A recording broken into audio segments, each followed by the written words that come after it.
Bienvenue sur le podcast Liberté libérale. Je suis Aurélie, psychologue entrepreneur.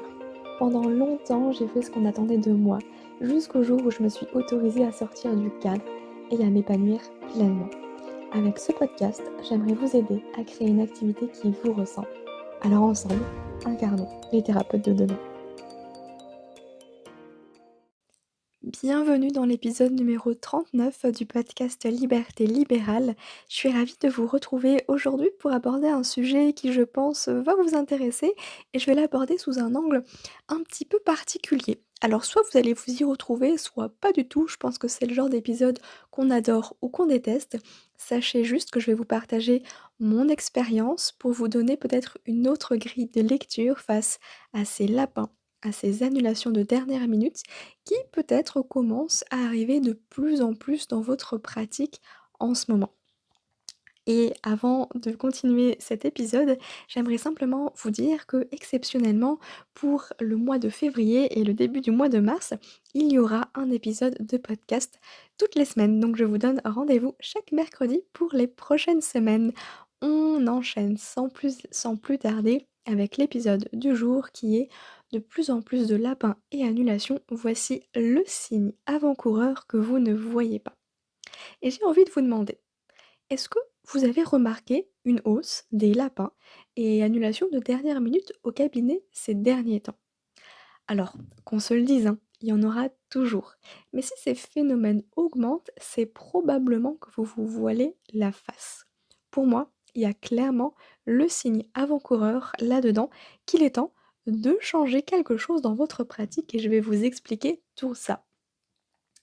Je vais vous raconter la petite histoire. Le jour où j'ai compris pourquoi j'avais de plus en plus de consultations non honorées.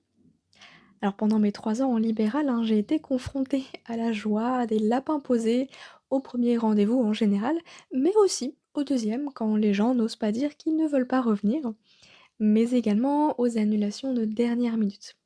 Et on va pas se mentir, il n'y a rien de pire que d'arriver au cabinet à 8h30 et de voir un mail de ton patient de 9h qui a le Covid. Sachant que ta prochaine consultation est à 13h et que t'es pas du matin.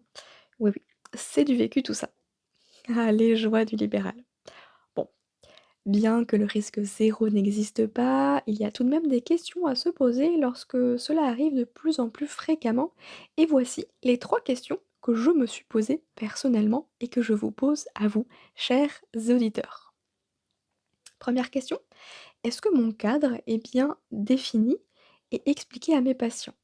Bah oui, parce que peut-être qu'on n'a pas suffisamment expliqué l'impact que vont avoir ces lapins ou ces annulations de dernière minute, que, bah, effectivement, quand on prévient 30 minutes avant la séance qu'on va pas pouvoir être là, eh bien, c'est du temps perdu pour le thérapeute, mais c'est aussi du chiffre d'affaires en moins. Et on va pas se mentir, c'est pas en 30 minutes qu'on va trouver un nouveau patient à combler, pour éviter de perdre du temps, hein, et de l'argent. Non. Donc ça peut aussi re-questionner le cadre, bien définir les règles et puis les expliquer aux patients pour qu'ils prennent leurs responsabilités.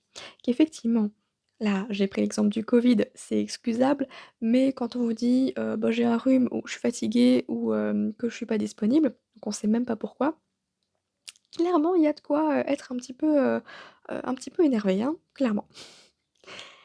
La deuxième question, c'est est-ce qu'il y a des éléments extérieurs qui expliquent cela? J'avais notamment fait un épisode de podcast en été 2022 pour expliquer pourquoi il y avait une baisse des consultations. Et il y a effectivement des phénomènes qui peuvent expliquer ça. Revenons quelques mois ou quelques années en arrière selon le moment où vous m'écoutez.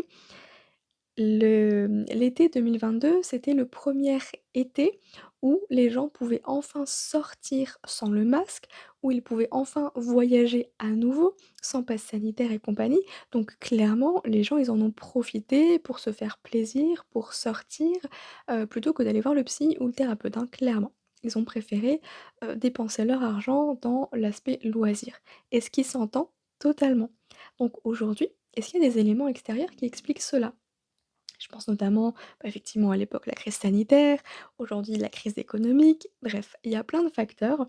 Vous pouvez aussi demander autour de vous si, bah, c'est la même chose pour vos collègues. Est-ce que vos collègues aussi observe une augmentation des lapins et des annulations de dernière minute. Attention tout de même, c'est pas, fiable comme indicateur, hein, parce que vous allez le voir, la troisième question, elle est beaucoup plus révélatrice, je trouve.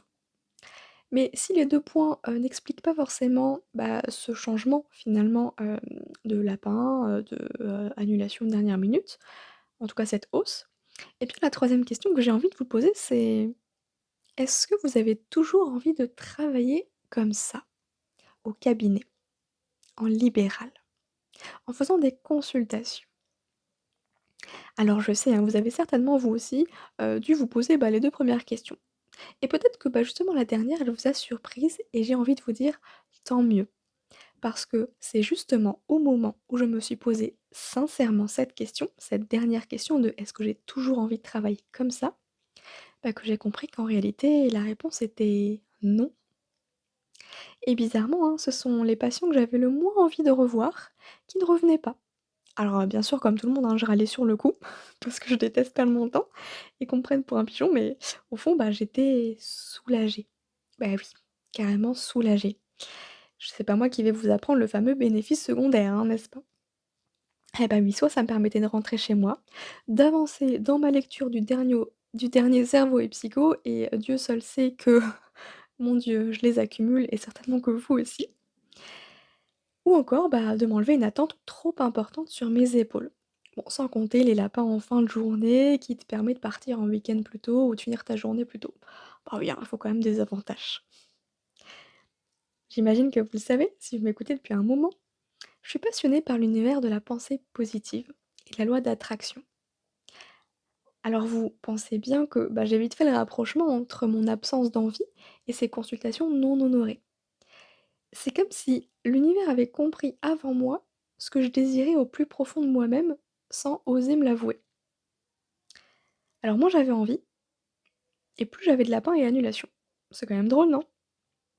Alors je ne sais pas si ça fera écho en vous, mais si ça vous parle, si ça vient peut-être vous titiller, c'est peut-être intéressant de regarder sur la façon dont vous pratiquez votre métier aujourd'hui. Je peux vous dire que j'ai été extrêmement surprise du nombre de personnes qui ont consulté mon article et l'épisode de podcast comment exercer son métier de thérapeute sans faire de consultation. Donc finalement là, bah, je commence, à toucher du doigt à cette période-là que, en fait, ce qui me prend énormément de temps et d'énergie, ce qui me bouffe littéralement, bah, c'est les consultations. Faire des consultations. Alors j'ai bien compris que ma nature introvertie et hypersensible était arrivée à sa limite et que clairement, c'est plus ça que j'avais envie de faire. Et on va pas se mentir, je pense que la crise sanitaire, le confinement, nous a poussés aussi à réfléchir sur la façon dont on avait envie de vivre et donc paradoxalement, bah, de travailler. Aujourd'hui, je pense qu'on est une génération qui n'a plus du tout envie d'attendre la retraite pour profiter de la vie. On a envie de profiter de la vie maintenant. On a envie d'aller chercher les enfants à l'école. On a envie de partir en vacances sans avoir à demander à notre boss, si on peut poser des congés, en plein, rush, de mois d'été. Bref, on n'a plus du tout envie de se contraindre à des règles et à un métier surtout qui ne fait plus sens pour nous. Et au-delà du sens, c'est qu'on n'a plus envie de faire de compromis. Et je sais que parmi vous et moi-même, j'adore la psychologie, j'adore mon métier de thérapeute, mais clairement, je n'ai plus envie de l'exercer de manière classique en faisant des consultations. C'est énergivore et c'est une responsabilité que je n'ai plus envie de porter sur mes épaules. Clairement.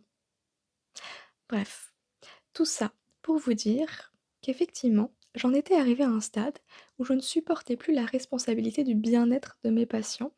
Je sentais le poids de leurs attentes irréalistes sur mes épaules et bah, j'aurais bien voulu avoir la baguette magique qui guérit tous les maux en une séance ou encore savoir répondre à la fameuse question: «À votre avis, il va falloir combien de séances?» Ah la fameuse. Je finissais par emmener en fait cette pression avec moi à la maison, à penser constamment à ce que je pourrais faire de plus pour tel ou tel patient et ça finissait toujours de la même manière, hein. Ben, dans le rayon livre de psychologie à Cultura. Eh oui. Et puis clairement, je n'avais aucune envie de prendre plus de patients pour compenser, bah, justement ces lapins et annulations. Non mais vous imaginez si mes 10 patients de la journée viennent tous, mais moi, je finis complètement out, hein. Non, clairement, travailler plus pour gagner plus, c'est pas du tout ma philosophie et ça, je pense que vous le savez et si vous êtes là, c'est que vous aussi, vous avez plutôt une philosophie à l'inverse, travailler moins pour gagner plus et c'est pas égoïste et c'est pas non plus, quelque chose de mal. On peut tout à fait travailler moins, gagner plus en aidant plus de monde, mais ça, je vais y revenir. Moi, ce que je voulais, bah, c'était plus de liberté et avoir des contraintes horaires au cabinet m'insupportaient. Même si finalement, ben, j'étais ma propre patronne, hein. Mais je ne m'épanouissais plus en libéral. C'est tout. Bah, c'est comme ça. Moi, je voulais travailler de chez moi en pyjama. Bah oui, hein. C'est d'ailleurs ce que je faisais déjà quand j'étais pas au cabinet, justement. Et c'était clairement mes meilleurs jours. Alors une idée folle m'a traversé l'esprit. Et si je quittais tout? Et si vous me suivez depuis quelque temps, bah vous savez que en réalité, c'est ce que j'ai fini par faire fin 2022. Fermer mon cabinet, ça a été la meilleure décision de ma vie. Mais soyons honnêtes, si j'ai pu prendre ce risque, parce que oui, on va pas se mentir, c'est un risque, c'est une perte financière hein, quand même. Bah, si j'ai pu prendre ce risque, c'est parce que j'avais une autre source de revenus, celle de mes programmes en ligne. Depuis le début de mon activité libérale, j'ai jamais voulu mettre tous mes œufs dans le même panier. C'est pourquoi bah, mes programmes en ligne, en fait, ils existent depuis que je suis en libéral. Et c'est grâce aux revenus de mes programmes en ligne que j'ai pu prendre la décision d'arrêter ce qui ne me faisait plus du tout vibrer. Pour moi, c'est ça la liberté, la vraie. Je veux pas que ma présence soit indispensable pour générer des revenus avec mon entreprise. Mais je veux pas de salariés non plus.